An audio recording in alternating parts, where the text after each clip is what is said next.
begin the pre-flight by walking up to the airplane, taking a quick look at the panel, and then checking the essential paperwork. You've got the airworthiness certificate,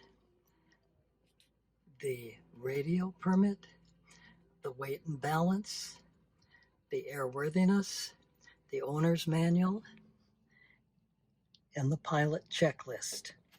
We start out by turning on the master switch.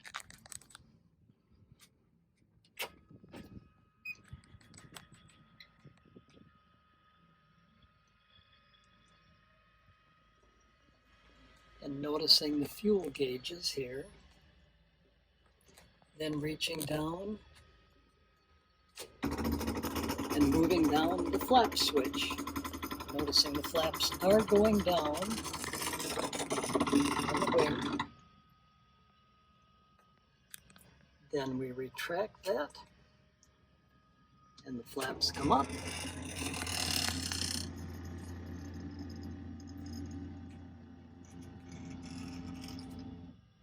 Now we can temporarily turn off the master switch and continue. We're standing on top of the wheel, so we look at the wheel for any possible hydraulic leak. None there. We can continue around the airplane. This is the pitot tube. We check that to make sure that no hornets have built a little nest in it. Continue around the front of the airplane, looking for the inflation on the wheels. And then we check the propeller, and in looking at the propeller, we look inside the cowling to make sure that no feathered friends like little birds have built a nest in there overnight. Nothing on this side. And you check that side. Now we continue around the airplane, in this case looking for the tire on the starboard side to make sure there's no hydraulic fluid leaking. Look at the flap.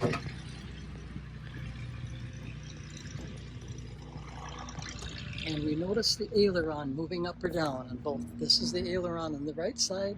When it goes down, the other goes up on the other side. When this one goes up, the one goes down on the opposite side. The ailerons are both functioning.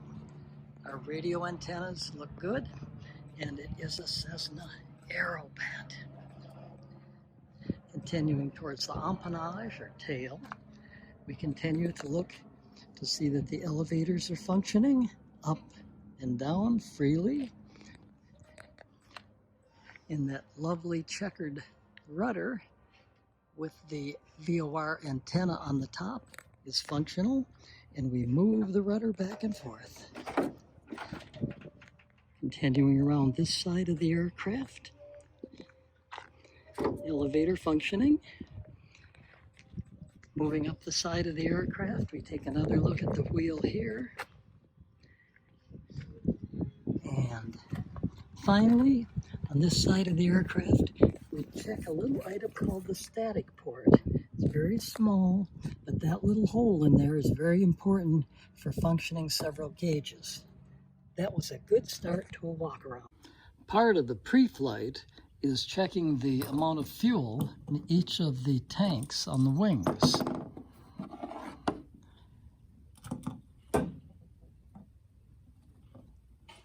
The dipstick sees how many gallons are available on each side as part of the pre-flight.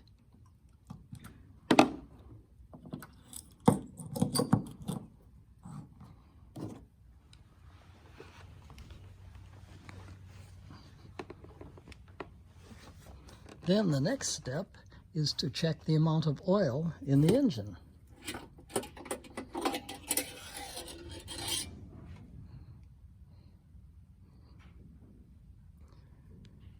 The total amount that could be contained is 6 quarts, and we're just above 6 quarts on this check.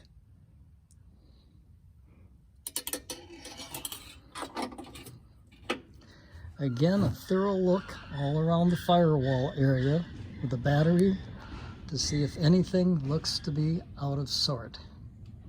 The cigar check is done prior to takeoff. C, controls. I, instruments. G, gas level. A, attitude of the plane. R, run-up of the engine. You start with the controls, moving the yoke full in, full out, and all movements. Then the rudder pedals. Next, the I is the instruments, looking for any gauge that might have lost a needle or not be set properly.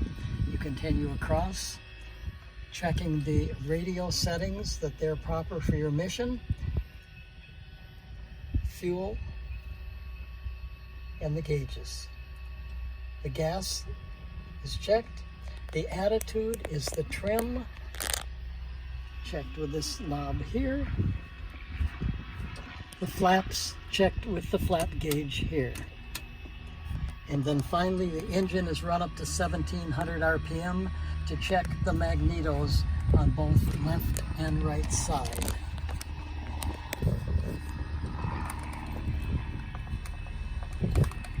And that completes the cigar check.